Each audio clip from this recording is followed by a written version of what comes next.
Olá, bem-vindas a todas aqui presentes. Estamos aqui em 17, mas o grupo tem mais, né? Então nem todo mundo consegue vir no horário, não tem problema. A aula estará disponível no grupo para quem quiser assistir posteriormente, revisar ou assistir primeira vez. Namastê a todos, Hariom, Tat Sat. Jai Bhagavad Gita Jayanti, é hoje. Hoje eu estou meio lentinha, né? Que hoje também é Ekadashi. Então, é, quando é Ekadashi fica assim bem lentinha.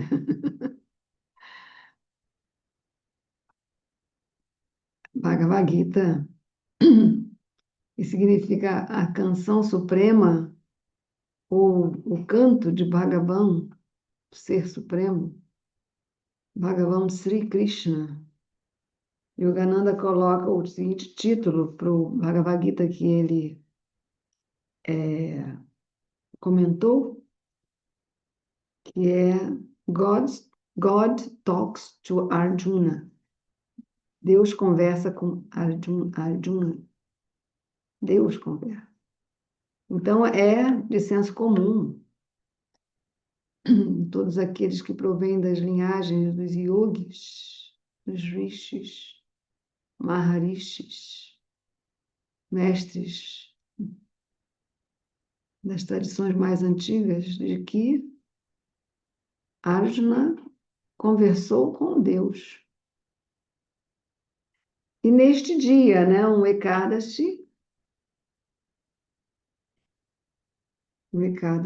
que é considerado um dia santo. O Ekadashi ele acontece 2 vezes por mês lunar.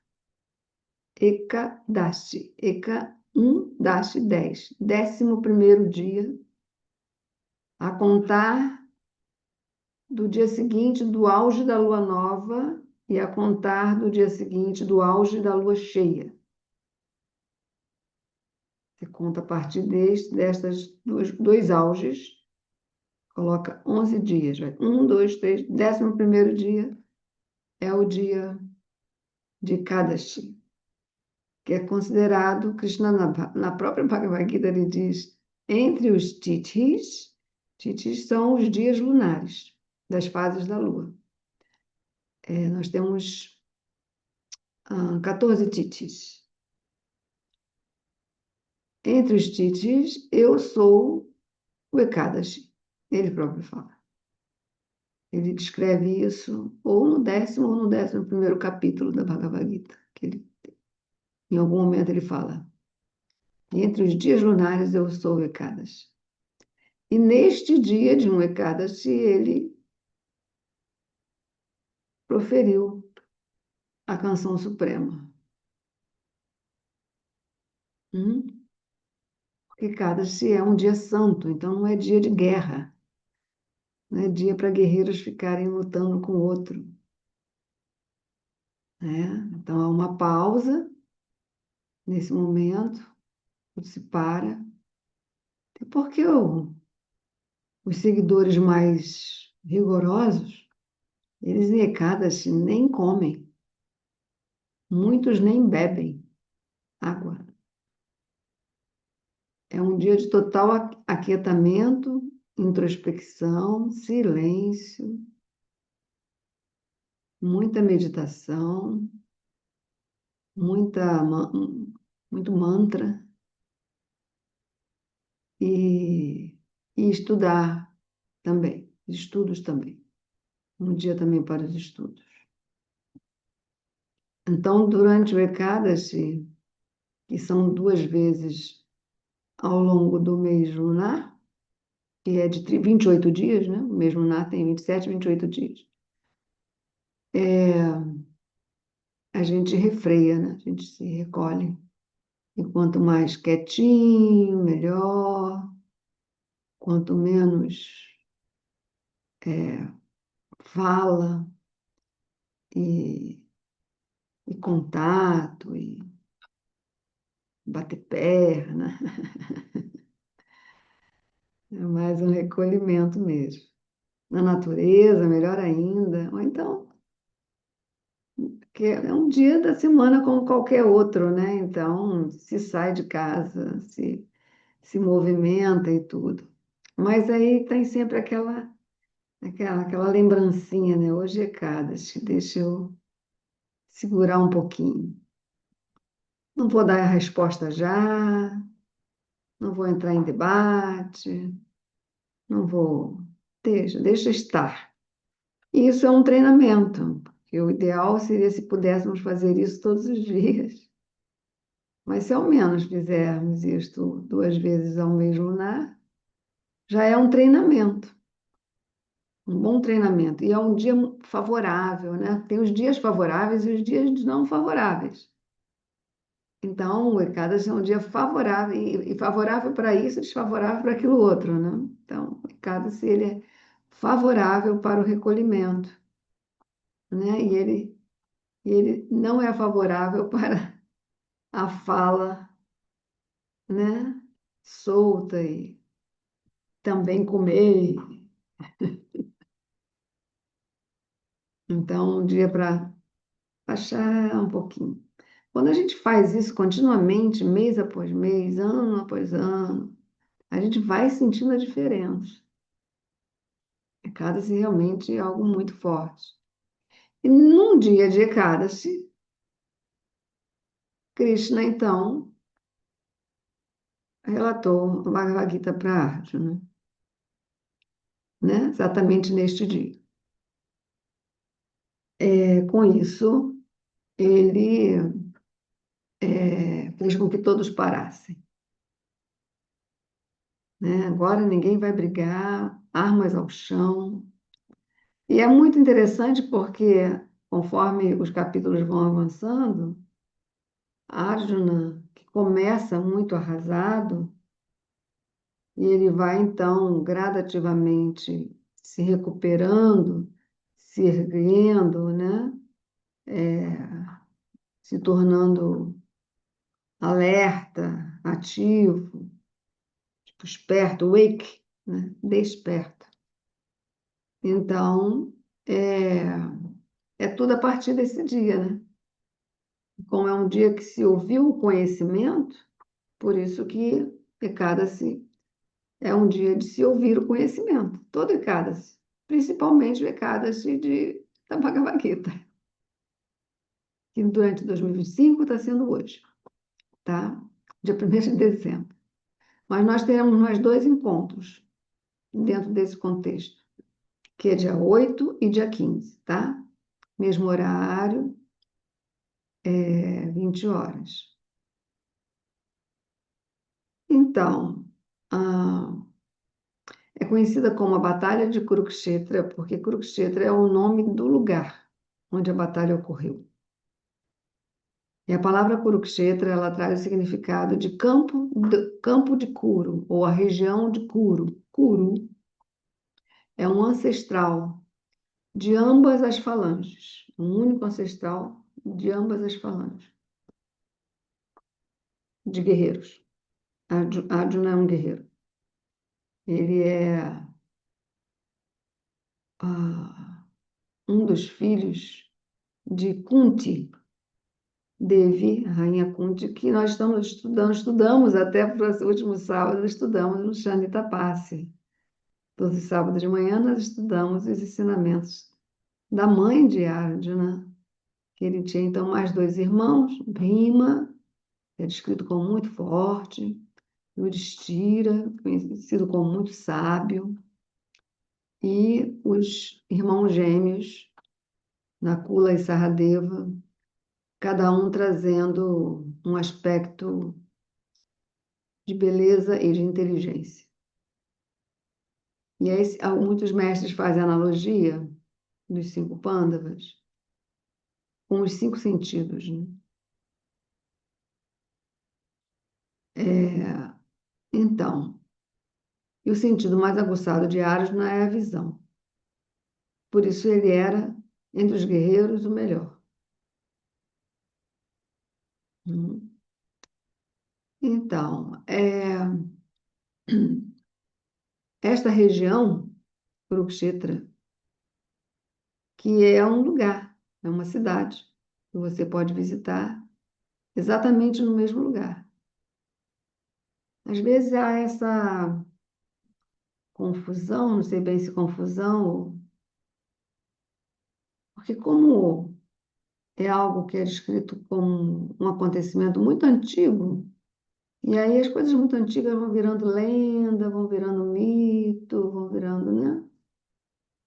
A gente ter acesso à Bhagavad Gita e outros tratados védicos, a essa altura do tempo, é algo muito, muito especial, muito, muito difícil, mas foi sustentado, preservado e transmitido geração após geração por discipulados de mestres e discípulos.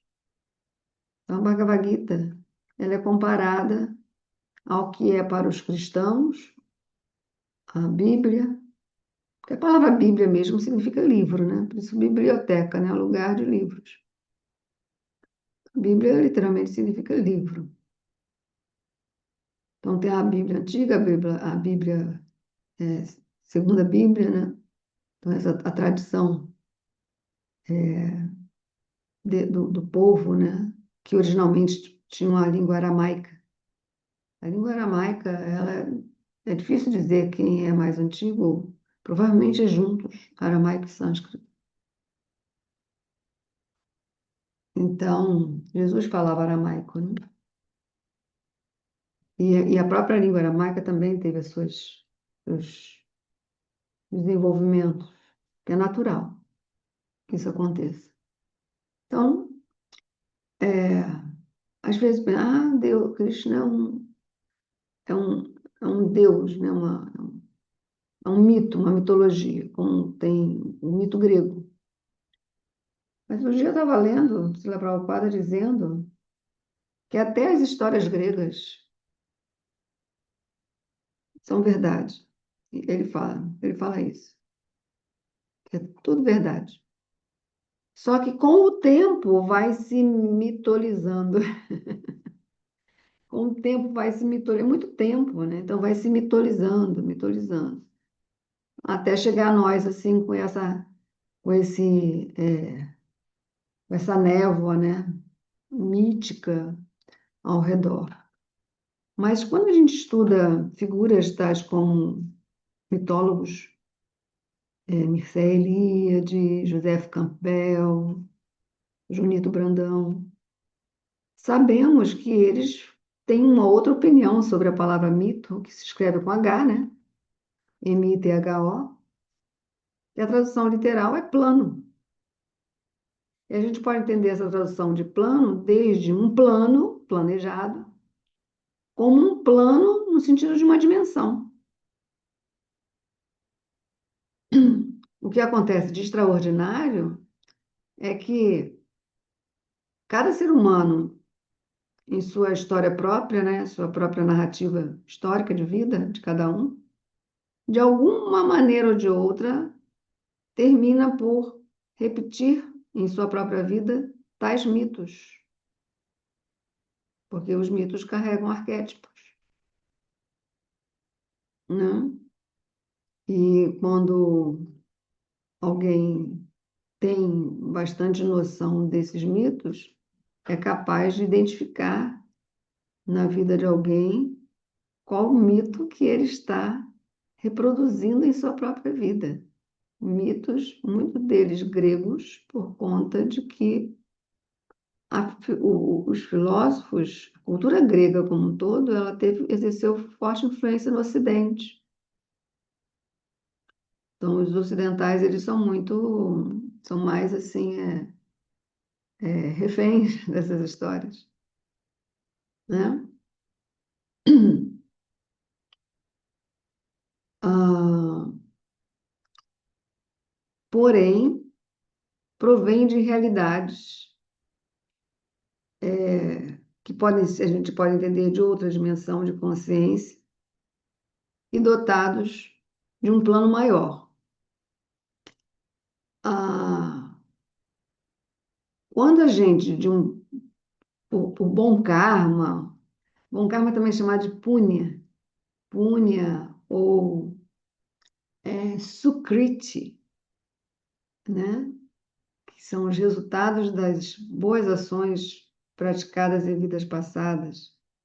Vamos dizer que você teve uma bênção em alguma vida, uma chance, oportunidade incrível de, em alguma encarnação, de se deparar com um mestre genuíno, ou visitar um lugar sagrado, mesmo sem saber que ele era sagrado, ou ouvir um mantra, ou entrar num templo.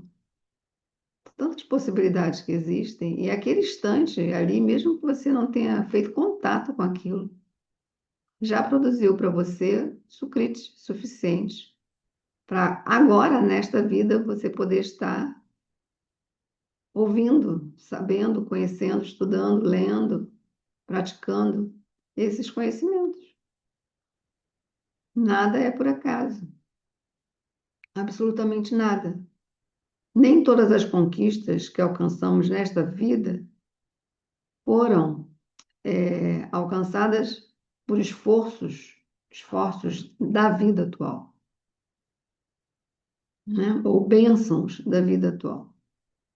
Tudo é fruto dos esforços das vidas anteriores e bênçãos obtidas em vidas anteriores. É realmente uma chance única, né? Que muitos não acessam. Estão longe, né, dessa possibilidade. Por isso que existe essa colocação que os mestres, né, fazendo uma analogia, que os mestres, eles se autorrealizam, e essa autorrealização seria comparável a subir até um topo de uma montanha. Subir até um topo de uma montanha, né? Essa que eles tiveram que fazer para se autorrealizar. E quando chegam lá em cima, devido ao seu coração compassivo, eles decidem descer do topo da montanha para mostrar, né, para lembrar aos outros, olha, você também pode subir até o topo da montanha. Primeiro, olha, a montanha existe. Existe uma montanha e você pode chegar lá em cima. Então, devido a esse coração compassivo das almas autorrealizadas, né, que são raras, Krishna fala na Bhagavad Gita, Sammahatma Sudurlabha. Tais grandes almas são muito raras. Então, quando você tem essa chance, como está tendo agora, ela não veio do nada, veio porque alguém desceu da montanha, né? E chegou até você de alguma maneira, normalmente através de uma sincronicidade, né? Assim, inesperada. Toda sincronicidade, de um certo modo, é inesperada, mas aí, para você fez sentido, para você foi um chamado, para você foi um despertar. Então, a Bhagavad Gita, ela contém em si tudo o que está em todos os Vedas. Se a gente lê mastigadinho cada verso do Bhagavad Gita, principalmente Bhagavad Gita, que tem a sua explanação, né? Os versos são explanados por grandes mestres. Se você faz isso de um estudo nessa vida, um estudo contínuo, e cada vez que a gente lê a Bhagavad Gita, é mais coisa que a gente aprende, tem isso também. Você estuda uma vez, quando vai estudar pela segunda vez, nossa, aqui tem a coisa que eu não tinha percebido na primeira vez. Então, é o compêndio da vida. Ali está tudo. Resume todos os Vedas, todos os tratados védicos, inclusive a Ayurveda, inclusive Jyotisha, tudo. Krishna fala tudo ali. Cada letrinha, cada sílaba, cada palavra, cada frase de cada verso, cada capítulo é um universo. E é assim que a gente deve meditar, né? nesse dia de hoje, Bhagavad Gita Jayanti, nessa gratidão, né, nesse reconhecimento, né, do poder que existe dentro dessa literatura. Porque se a gente for ver bem, é possivelmente a única literatura que fala quem você é, descreve a natureza do Atma, descreve a natureza de Shakti, a testemunha interna. Descreve a onipresença, a onipotência, a onisciência divina. Responde a todas as perguntas para o buscador sincero, né? Todas as perguntas. Transmigração da alma, a natureza deste mundo, a natureza do mundo, de todos os mundos, inclusive inferiores, superiores, extra-superiores, né?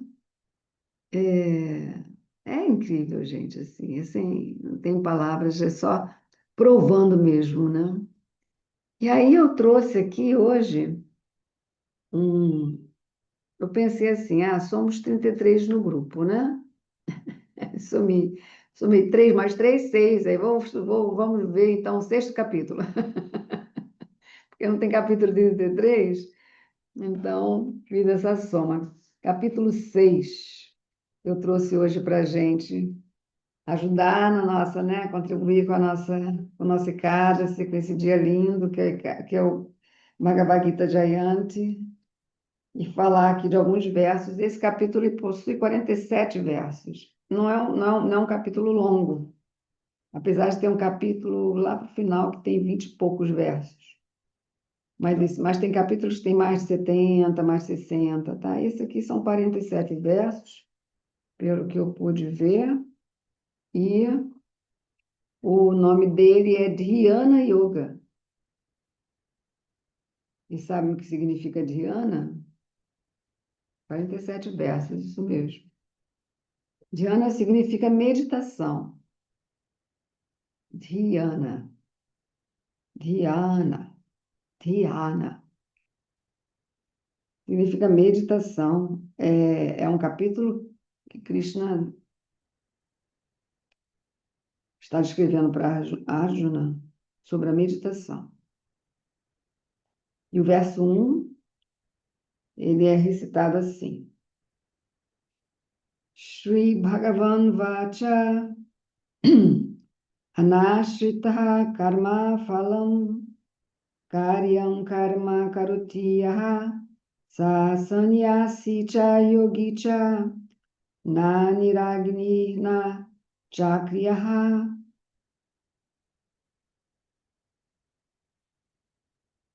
Ele é traduzido da seguinte forma: Sri Bhagavan, Sri Krishna Bhagavan, disse: aquele que não está apegado aos frutos do seu trabalho e que trabalha conforme sua obrigação, está na ordem de vida renunciada e é um místico verdadeiro.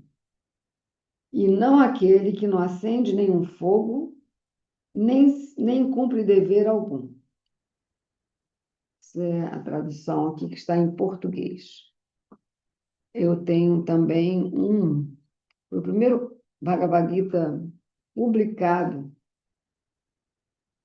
Bhagavad Gita It Is, Bhagavad Gita como ele é, com a explanação de Bhaktivedanta Swami Prabhupada, foi o primeiro que foi publicado de todos os Bhagavad Gitas, por ele foi esse. E esse livro ele foi feito de uma forma econômica, na época, né? 1963, 1965, 67, na década de 60, pessoal, não lembro bem exatamente que ano.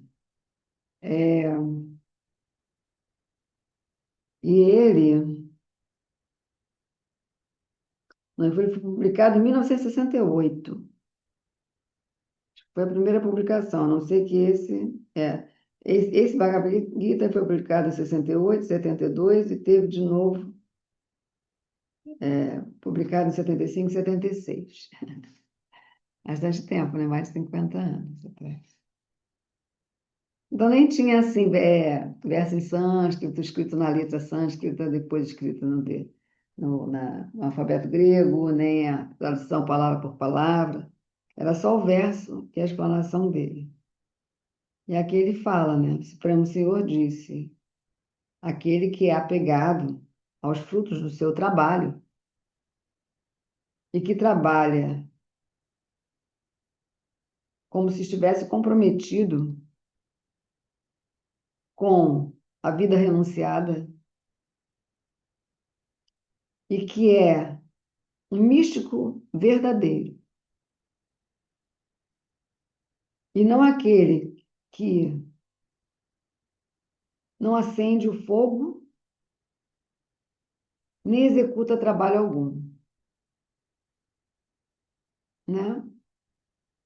Então ele faz uma relação entre o verdadeiro místico com aquele que acende o fogo e que executa algum trabalho. Ou seja, ele não é uma pessoa de inação, né? Que nada faz, um desocupado. Não é um desocupado. Ele se ocupa com a tradição, que é acender o fogo, é um ato tradicional, vinculado às tradições. E ele se ocupa também em trabalho, ele não é alguém que não está fazendo nada da vida. Este é o verdadeiro místico, né? E também ele está obrigado com a renúncia, ou seja, ele trabalha, mas ele está comprometido com a renúncia. Ele trabalha, mas ele não tem apego aos resultados do seu trabalho. É esse o verso que ele fala aqui na Bhagavad Gita, nesse primeiro verso do capítulo 6. Quis entrar aqui na tradução dele lá no comecinho, porque depois vai tendo as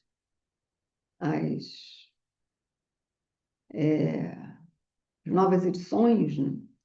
Tudo vai ficando mais sofisticado, mas não perde, né? Nunca perde a essência. Então, ele fala aqui, inclusive, do processo, na explanação, ele fala do processo iógico óctuplo, que é conhecido também como Ashtanga Yoga, como sendo meio de controlar a mente e de controlar os sentidos. Tá?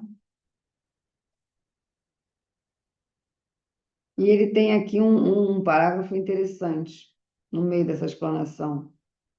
Sannyasis, que seriam então aqueles que estão comprometidos com a ordem renunciada, às vezes eles pensam artificialmente que se tornaram liberados de todos os deveres materiais e por isso deixam de executar certos rituais, tais como Agnihotra Yagya. Mas, na verdade, o que eles estão interessados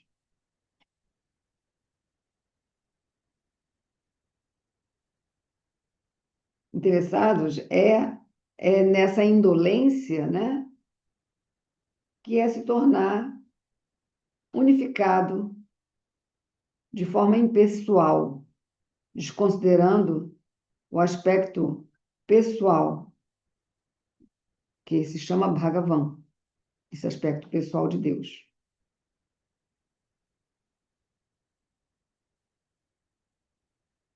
Então, muitas vezes, até um yogi místico, aparentemente, né, praticando os sistemas com olhos semicerrados, até cessando as atividades materiais, ainda assim, ele está sujeito a desejar alguma satisfação para o seu eu pessoal. Por que isso, né? Por que está sujeito a isso? Porque os invólucros são vários e são cada vez mais sutis. Existe um invólucro muito sutil chamado vaidade. Muito sutil, né? Às vezes a gente pensa assim que eu estudei alguns anos de astrologia védica, né? Tenho estudado aí uns 3 anos, 10 anos, 20 anos de astrologia védica, 50 anos. Aí, uau! Né? Então, são muito sutis esses invólucros são muito sutis. A da vaidade é muito sutil, né? Então, isso acontece. Por que que a vaidade ainda está ali atuando? Porque o amor não foi purificado. O amor só é purificado pela devoção,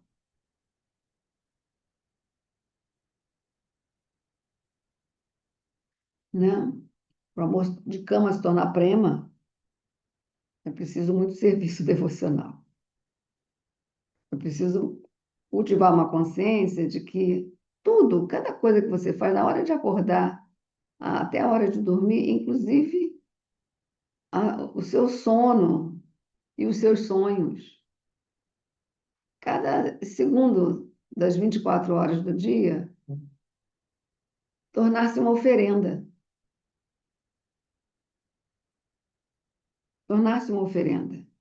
Isso é a consciência de Krishna, ou a consciência crística.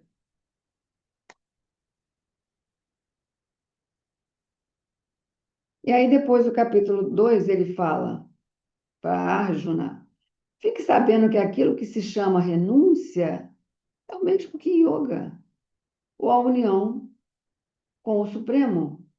Ó filho de Pando.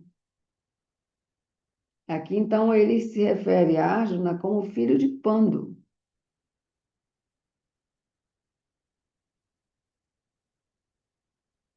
Quando ele usa a palavra Pandava. Yam sannyasam iti prahu yogam tam vidhi Pandava.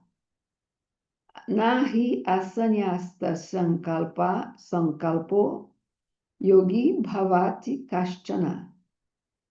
Fique sabendo que aquilo que se chama renúncia é o mesmo que yoga, ou a união com o Supremo, ó filho de Pando, pois não é possível tornar-se um yogi sem renunciar os prazeres dos sentidos.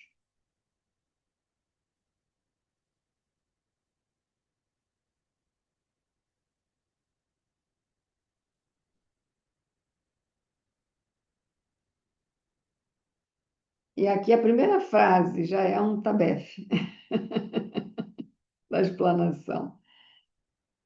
A verdadeira sannyasa yoga, yoga da renúncia, ou bhakti, devoção, significa que a pessoa deve procurar conhecer sua posição constitucional como entidade viva e agir apropriadamente. O nome disso é Jaiva Dharma. O Dharma, ou os deveres da alma. O ser vivo não tem identidade separada, independente. Ele é uma energia do Ser Supremo. Vocês concordam? Tudo que nós vemos é energia, né? Né? Já não foi provado na ciência, na física, que tudo é energia. Foi provado recentemente, né? Aqui ele fala: o ser vivo não tem nenhum ser vivo, não tem identidade separada independente. Ele é a energia do Ser Supremo. A energia é, a, usa o termo marginal, né? Mas não marginal no sentido dos marginais, marginal no sentido que está ali entre, né, duas realidades, espiritual e material. Entre essas duas realidades, realidade espiritual, realidade material, que todas as duas são realidades, tá? Estar entre, né, no limiar de ambas, estamos nós, e todos os seres vivos. Ali é que estamos. Ok, pessoal, vou dar mais um. Vou até o sexto verso, tá? Verso 3. Aruruksho mane yogam karma karanam uchyate. Yogarudhasya tashyaiva shamha karanam uchyate. Afirma-se que para quem está iniciando no sistema iógico óctuplo, o trabalho é o meio, né? É o veículo. E para quem já está elevado em yoga, a cessação de todas as atividades materiais é que é considerada o meio, o veículo. Então, vou ler somente o primeiro parágrafo, tá? O processo de unir-se ao Supremo chama-se yoga. A palavra yoga literalmente significa união. Todos vocês sabem isso, né? União. Pode ser comparado a uma escada. Esse processo de yoga, de união, pode ser comparado a uma escada em que se atinge a percepção espiritual máxima, que é lá no topo da escada. É mais ou menos o que falei agora há pouco para nós aqui, da montanha, topo da montanha. Esta escada começa da mais baixa condição material da entidade viva e vai até a perfeita autorrealização em vida espiritual pura. Conforme vários graus de elevação, diferentes partes da escada são conhecidas por diferentes nomes. Mas, no todo, a escada inteira chama-se yoga. E pode-se dividir esta escada em 3 partes. A saber, Jnana Yoga, que é o yoga do conhecimento, é a base da escada, gente, dos estudos. Dhyana Yoga é a metade da escada. Meditação. E Bhakti Yoga é a fase final da escada. Devoção. Estudos, meditação e devoção. E às vezes a gente para no estudo, não avança para a meditação e não avança para a devoção. O começo da escada chama-se a fase Yogarurukshu. Yogarurukshu. E o degrau mais elevado se chama Yogarudha. Ok? São as palavras em sânscrito. No meio das duas está a Dhyana Yoga, que é o que se trata o capítulo 6.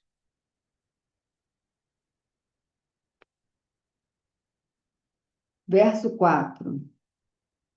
Yadahi nendriyartheshu nakarmas anusajate sarva sankalpa sannyasi yogarudhas tadochate. Disse que alguém, isso é Krishna falando para Arjuna, tá, gente? Disse que alguém está elevado em yoga quando, tendo renunciado a todos os desejos materiais, não age em troca do prazer dos sentidos, nem se ocupa em atividades fruitivas. Então, a palavra Yogaruda significa elevado em yoga. Quando alguém se ocupa por completo no serviço transcendental, o serviço ele é transcendental e é também amoroso a Bhagavan, ao Ser Supremo, a Ishvara, né? Ele fica satisfeito consigo mesmo quando alguém se ocupa. No serviço transcendental amoroso, ele fica satisfeito consigo mesmo. E assim não se entrega mais ao prazer dos sentidos, nem às atividades fruitivas, porque elas se tornam obsoletas diante do serviço transcendental amoroso. Caso contrário, ele vai ocupar-se no prazer dos sentidos, pois ninguém pode viver sem exercer alguma ocupação. Não tem nada desocupado, né? O sol está ocupado, a lua está ocupada, a terra está ocupada, a grama está ocupada, o vento está ocupado, né? A montanha está ocupada por ela estar ocupando o seu devido lugar, não é isso? Né? Os nossos olhos piscam, estão ocupados em ver, né? Tudo está ocupado em alguma coisa. É uma questão de buddhi, que é a inteligência, conduzir a mente para que os sentidos se ocupem em serviço transcendental amoroso.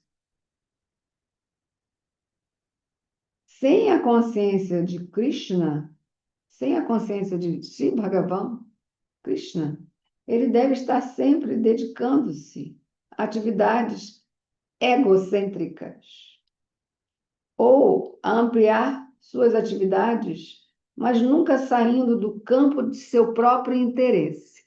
Esse campo do seu próprio interesse é uma prisão, que a gente ficaria igual a Lua girando ao redor da Terra, a gente ficaria, né, girando ao redor do egocentrismo, sabe? É o campo do próprio interesse,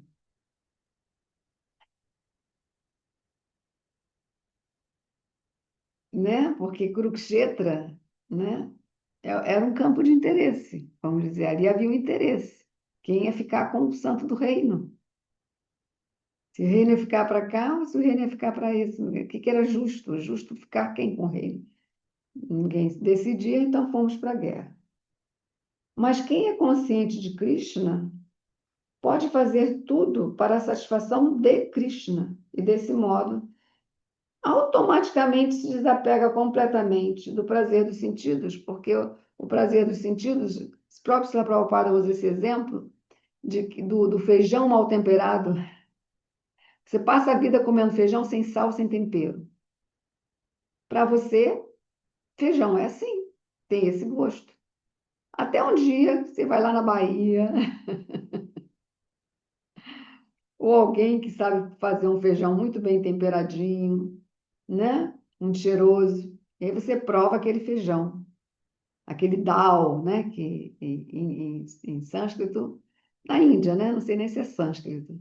Dal, D-A-H-L, é o nome para feijão, feijão. Então, e o feijão na Índia, ele é muito temperado. Uma vez que você prova um feijão temperado, você vai querer feijão insosso? De novo? Né? Se você provou esse deleite divino, que graça tem os deleites, né? A gente precisa desses deleites porque não provou o deleite divino, uma vez que prova, por isso que a gente ainda precisa. Mas eu ainda preciso desses deleites, vamos dizer, deste mundo, o nome que quiser dar, né? Os deleites transitórios. Eu ainda preciso, não consigo viver sem. Sim, porque você ainda não provou o deleite divino. É apenas isso. No dia que você provar, você não vai mais querer saber, né? É, outro exemplo que ele dá também é gosto superior. É o gosto superior. Você prova o gosto superior, né? Se chama ruchi. Ruchi é esse gosto superior. E aí ele fala: aquele que não tem essa compreensão deve tentar, não deve, aquele que não tem essa compreensão deve tentar, de maneira mecânica, livrar-se dos desejos transitórios antes de se elevar ao degrau mais alto da escada do yoga. O que é esta maneira mecânica? Né? Maneira mecânica é você praticando todo dia, mesmo que você não veja razão para aquilo, não veja sentido, mesmo assim você pratica, calcado na fé, né? Você pratica todo dia, mecanicamente, mas esse mecânico é que vai levar, né? Que a gente começa a subir a escada, aí vai chegar no meio da escada. Verso 5. Udharet atmanatmanam natmanam avasadayet atmaiva hi atmano bandhu atmaiva ripu atmanha. Olha que verso mais lindo, gente. Quantas vezes neste verso tem a palavra Atma? 1, 2, 3, 4, 5 vezes, 6 vezes. 6 vezes se repete o termo Atma. Tradução: com a ajuda de sua mente, a pessoa deve liberar-se e não degradar-se. A mente precisa ser nosso amigo, ele fala para a Arjuna em outro momento, né? A mente pode ser nosso melhor amigo ou pior inimigo. Então, com a ajuda da sua mente, a pessoa deve liberar-se e não degradar-se, tornando a mente amiga. Hoje eu coloquei no Shanitapasya um mantra para fazer com que a mente se torne o templo do meu coração. Mamamana Mandire. Coloquei lá no Shanitapasya, mas vou colocar nesse grupo também. Quem não estiver no Shanitapasya poder ouvir hoje à noite essa canção. Coloquei dois, inclusive, uma melodia e outro em outra melodia, mas ambos lindos. Aqui ele vai falar uma coisa muito interessante que na Bhagavad Gita, a palavra Atma, às vezes ela vem, na própria Bhagavad Gita, ela representa a alma, ela pode representar corpo, como ela pode representar mente. A mesma palavra. A palavra Atma denota o corpo, a mente e a alma. Os três. Então, quando se fala das três etapas da escada, a gente está falando dessas três etapas, né? Conhecimento para vencer os ditames do corpo, a meditação para vencer os ditames da mente e a devoção para poder vencer, né? Não é bem ditames da alma, né? Mas para a gente poder despertar, né? Para a nossa real natureza. Então, a palavra Atma denota o corpo, a mente e a alma, dependendo das diferentes circunstâncias. No sistema de yoga, a mente e a alma condicionada, aqui no caso, a alma condicionada, né? Tem uma importância especial. O que é a alma condicionada? Ela está distante, esquecida de sua natureza, né? Devido ao invólucro material e os outros invólucros sutis do corpo, né? Como a mente é ponto central da prática de yoga, aqui Atma refere-se à mente. Aqui. Como a mente é o ponto central da prática de yoga, aqui Atma refere-se à mente. O propósito do sistema de yoga é controlar a mente e afastá-la do apego aos objetos dos sentidos. O que são os objetos dos sentidos? O que eu quero olhar, o que eu quero provar, o que eu quero ouvir, o que eu quero, né, sentir, né, o que eu quero cheirar, entende? Então, tudo que eu quero, né, são objetos sentidos, que dê prazer aos sentidos. Então, nesta passagem deste verso, enfatiza-se que a mente deve ser treinada de tal maneira que possa livrar a alma condicionada do lodaçal da ignorância. Por isso que começa com guiana, com conhecimento, que remove a ignorância. Na existência material, a pessoa sujeita-se à influência tanto da mente quanto dos sentidos, né? Está sempre sujeita ao que a mente propõe, aos sentidos descontrolados. Portanto, a mente deve ser treinada para que não se deixe atrair pelo brilho da natureza material. E aí, então, a alma condicionada finalmente conseguirá se salvar dessa. Não se deve cair vítima, né? Ser capturado, sequestrado da atração aos objetos dos sentidos. Quando mais alguém se deixa atrair pelos objetos dos sentidos, mais se enreda nesta existência deste mundo. A melhor maneira se desvencilhar é sempre ocupar a mente em consciência divina, em consciência de Krishna, em consciência Krishna, é a conexão com o plano superior. A palavra Ri, H-I, Ri, é usada para enfatizar este ponto. Isto é, que a pessoa deve fazer isso. Também se diz Mana eva manusyanam karanam bandha mokshaya bandhaya vishayasango muktai nirvisha yamanaha. Mana é mente, tá? Para para o indivíduo, a mente é a causa do cativeiro e a mente também, ela mesma, é também a causa da liberação. Ela tem duas funções. A mente absorta nos objetos dos sentidos é causa do cativeiro e a mente desapegada dos objetos dos sentidos é a causa da liberação. Isso está escrito em Amrita Bindu Upanishad 2. Portanto, a mente que está sempre ocupada em consciência de Krishna é a causa da suprema liberação.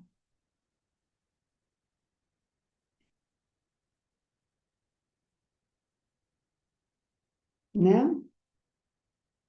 Verso 6, que é o último que nós vamos estudar hoje. Bandhu atmanastasya yenatmaivatmana jitha anatmanastu shatutve vartetamaiva shatruvat.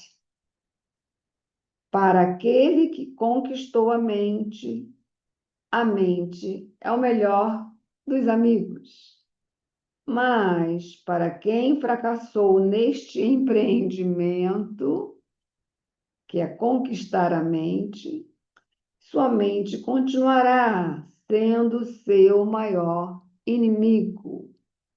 Bhagavad Gita, capítulo 6, verso 6. A finalidade de praticar yoga óctupla é controlar a mente a fim de fazer dela uma aliada no cumprimento da missão humana.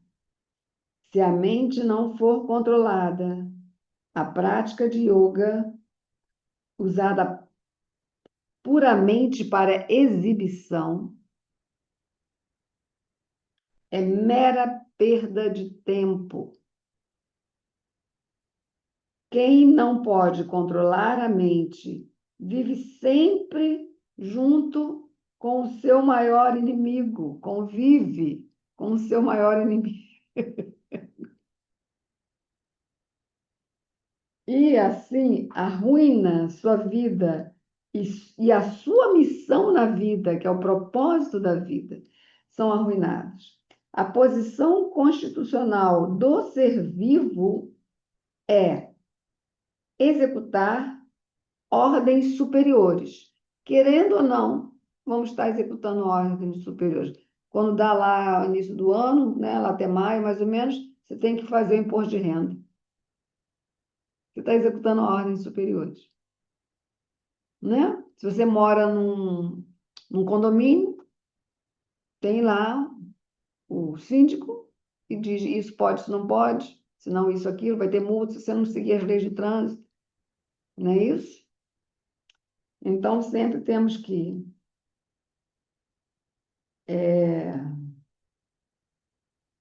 executar ordens superiores.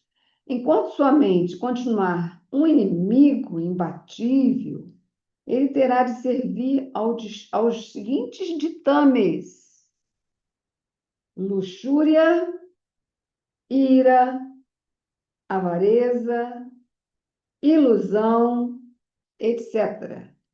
Ou seja, a turminha aqui continua. Não são só esses, não. Falei da vaidade agora, tem a inveja, tem a preguiça, né? Tem outros. Então, Enquanto sua mente continuar um inimigo imbatível, ele terá de servir aos ditames da luxúria, ira, avareza, ilusão, etc. Mas, quando conquista a mente, a pessoa, por sua própria vontade, acata a ordem da personalidade de Deus, do Ser Supremo, por sua própria vontade, né? Espontânea vontade. Este Ser Supremo, que está situado no coração de todos, como Paramatma, né? O Atma, o eu superior. A verdadeira prática de yoga consiste em ver Paramatma dentro do coração. E, a partir daí, seguir suas instruções do Paramatma no coração. Essa é a autoridade. Como vai fazer isso se a mente está descontrolada, os sentidos estão descontrolados, a mente está se deixando levar pela ira, pela luxúria, pela avareza, né? Iludida. Não consegue. Mas por que a mente fica tão sujeita a tudo isso? Todos esses ditames? Falta do amor. Onde o amor como virtude, não como sentimento. Amor como virtude, onde há amor, não há luxúria. Porque é igual água e óleo, não se misturam. Mas para poder acessar esse amor como virtude, existe uma prática, né? Guiana, estudos, meditação, devoção.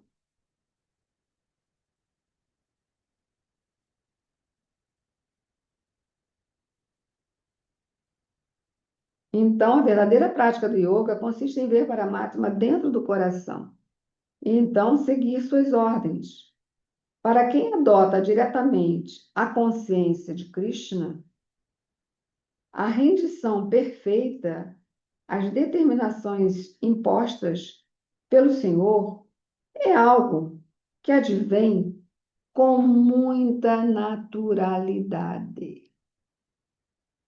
É algo natural. Repetindo a frase, última frase desse verso, última explanação. Para quem adota diretamente a consciência de Krishna, a rendição perfeita às determinações impostas pelo Senhor é algo que advém com muita naturalidade. Então, é preciso adotar diretamente a prática que conduz a esse estado de consciência. A partir daí, a rendição perfeita surge com muita naturalidade. A entrega necessária surge com muita naturalidade. Entrega ao processo, né? A entrega ao processo acontece com muita naturalidade. Ou seja, não é algo só para inglês ver, né? Uma exibição para mostrar, para provar alguma coisa. É, na verdade, uma experiência íntima, interior e bastante confidencial, né? Porque para que a gente vai ficar falando assim, eu realizei isso, eu senti aquilo, eu vi aquilo outro, eu tive... né? Se isso tem muito valor, se isso é muito precioso, se isso tem um valor incomparável para você como realizações, e você vai obtendo através desse processo, para que ficar contando proezas, relatando que viu, que não viu, que sentiu, que não sentiu? Entende? Para que isso? Por que essa necessidade de mostrar o que está vivendo? Porque se é uma relação íntima com Deus, é uma relação íntima, né? Fechadinha lá no coração. E aí o gosto, o ruti, vai aumentando, né? É como se a gente Já perceberam assim, quando você pega uma flor, aí um cheiro, outro cheiro, quando chega para você, a flor já está sem cheiro? Entende? Assim, então, tem certas coisas na vida que a gente precisa guardar para a gente. É entre eu e Deus, é entre eu e o guru, né? Vai ficando mais saboroso, vai ficando mais profundo, vai ficando mais realizador. Então é isso, pessoal. 21:06. Olha, 21:06. Sexto capítulo até o sexto verso, são 46 versos esse capítulo. Vale a pena estudar, se vocês quiserem continuar estudando esse capítulo até o nosso próximo encontro na segunda-feira que vem. Lembrando a todos que eu estou com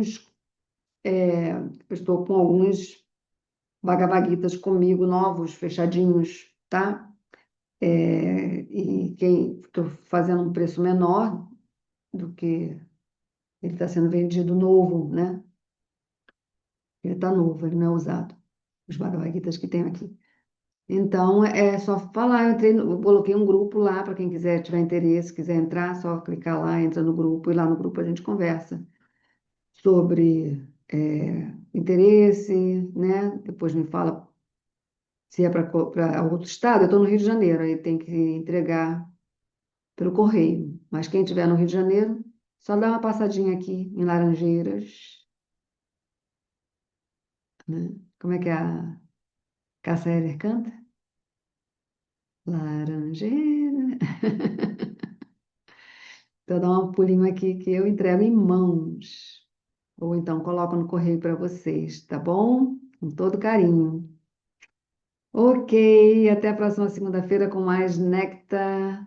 Dia 8. Antes disso, dia 4, nós temos ainda o encerramento do Katyayani Vrata. Nesse sábado teve encerramento do Shanita Pássia, pela retrogradação de Saturno. É isso, estamos juntas, estamos juntos. Até lá, pessoal. Namastê, gratidão. Tem aqui uma falinha aqui, não sei se é alguma pergunta. Boa noite, namastê. A Mariana foi o capítulo que ela estudou hoje, olha que incrível. Ok, pessoal. Então tá. Vou fechar aqui para não ficar muito longo, tá? Quem quiser ficar mais um pouquinho depois que eu fechar a gravação.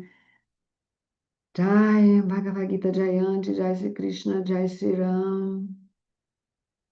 Todo esse conhecimento, todos os gurus, todos os mestres e santos de todas as religiões, nós reverenciamos a todos. Namah Vishnu Padaya, Krishna Prestaya Bhutale, Srimati Bhaktivedanta Swami Tinamne, Namaste Saraswati Devi, Gauravani Pracharini, Nirvishesha Sundavanti Parichatnadishita.